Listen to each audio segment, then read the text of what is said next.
ส่วนทางด้าน Undersell Killer ค่าก็เดือดจัดเลยนะคะคุณผู้ชมเพราะว่าวันนี้แล้วนะคะกับแก๊งนักฆ่าผู้เหลือรอดที่เขาต้องเลือกกันแล้วล่ะค่ะเดือดต่อเนื่องแบบไม่มีพักเมื่อเหล่าสมาคมนักฆ่าในซีรีส์ Undersell Killer ฆ่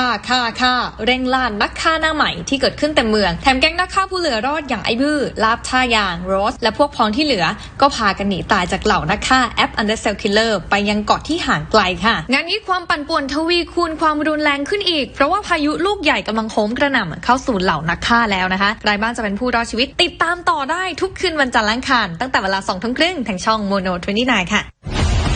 เสร็จมันแล้วใช่ปะความพักดีไม่มีค่าเท่ากับความหิวตอนที่เราสร้างโปรแกรมขึ้นมาใหม่ๆจุดประสงค์คือฆ่าคนชั่วด้วยแล้วกูผิดตรงไหนวะก็ผิดตรงที่มึงไปใช้ฆ่าคนด้วยตัวมึงเองไง Undersell Killer ฆ่าทุกคืนวันจันทร์อังคารเวลา 20:30 น